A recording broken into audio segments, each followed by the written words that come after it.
नमस्कार. स्तुती गणरायाची या मालिकेच्या 4थ्या भागात मी आपले स्वागत करते. श्लोकामध्ये वर्णन केल्याप्रमाणे बाप्पाचे 4थे नाव गजवक्र गणपती. आज आपण गजवक्र गणपतीची गोष्ट ऐकणार आहोत. लोभासुर नावाचा राक्षस होता. त्याला धन, संपत्ती आणि ऐश्वर याची खूप लालसा होती. तो लोभामुळे इतका आंधळा झाला की लोकांवर अन्याय करू लागला. देवांना सुद्धा त्रास देऊ लागला. सगळे देव चिंतेत पडले आणि मदतीसाठी गणपती बाप्पांना हाक मारली. तेव्हा गणपतींनी आपलं अद्भुत रूप धारण केलं, गजवक्र गणपती. या रूपात त्यांचे दात हत्तीप्रमाणे भव्य आणि मजबूत होते. गजवक्र गणपती रणांगणात आले. लोभासुराशी युद्ध सुरू झालं.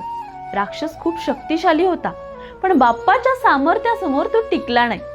बाप्पाने आपल्या हत्तीप्रमाणे मजबूत दातांनी त्याचा पराभव केला. पराजित झालेला लोभासूर बाप्पाच्या चरणी पडला आणि क्षमा मागू लागला.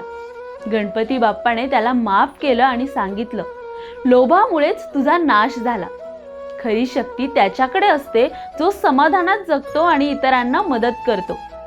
त्या दिवसापासून बाप्पाला गजवक्र गणपती या नावाने ओळखलं जाऊ लागलं.